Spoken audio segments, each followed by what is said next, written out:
Chris, about this was the story in the Deseret News, or I guess it was an excerpt from your book. This case was so high profile, and we've seen interviews with Elizabeth and her families, but a lot of people don't realize what was happening behind the scenes about coordinating and getting the message out and spreading the word. And you played a pivotal role in that. Right. No, there was significant coordination from so many different parties. The family, there was a large extended family, which that made it, helpful as far as being able to reach out to the media. There were neighbors, there were congregation members from their church, and so many different groups working together in concert. It was quite remarkable the way in which the community came together and people rallied around this family. Why do you think people are still so fascinated with this case? It's been 20 years since she disappeared, Elizabeth Smart. It is surprising that we're still talking about it 20 years later. There's a collective connection to Elizabeth and to the Smart family. So many people were so highly invested in the case from the onset. They felt as though Elizabeth was an extension of their own family and searched for her, prayed for her, played a role in her rescue. And because of the miraculous nature of that, I think we all feel some sort of connection.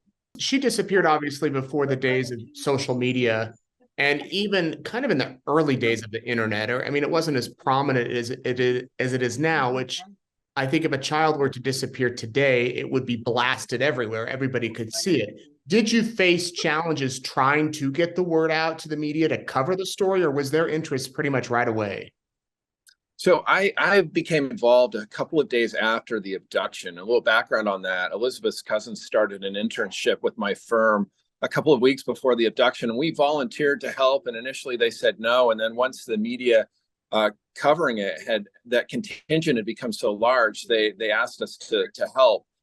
Tom Smart, Elizabeth's uncle, who's a photojournalist, was a photojournalist with the Deseret News in Salt Lake City, he really started this. And by the time I was involved, there was immense interest. And so for those first 6 weeks, it was really managing that interest. It was helping to tell that story, though. Just because there's interest doesn't necessarily mean it's an easy job. We wanted to make sure that the story that was being told was as productive as possible in helping to find Elizabeth, whether it was positive or negative. And then after the first couple of months, interest waned a little bit and it shifted. And at that time, Ed Smart got involved with lobbying for the National Amber Alert, which provided a tremendous opportunity for him to do something with his energy and his worry, and to take something that had been so traumatic and difficult for their family and make something positive out of it. And in the same vein, was able to continue to keep her story alive. So there was a period where it was incredibly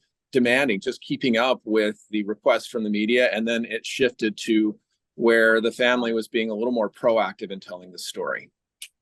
Okay, Chris, so there's going to be people that say, I've already read everything about this case. I've seen the date lines, the 2020s.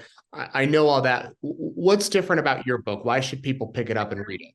So I named Unexpected at the 11th hour after a few people had the opportunity to review that. That included Jason Wright, who's a New York Times bestselling author.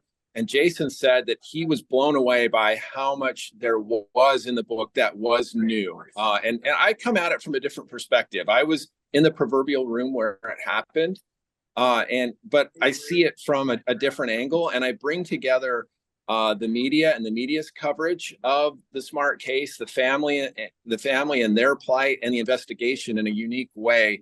And I also bring some context from my own experience growing up in the culture of the Church of Jesus Christ of Latter-day Saints, which really prepared me for this experience, as well as played a role in organizing and helping to find Elizabeth.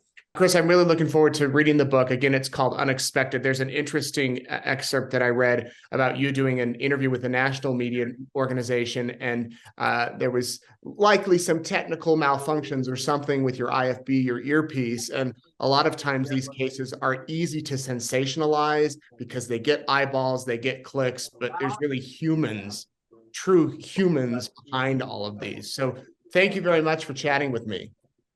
Hey, thanks so much.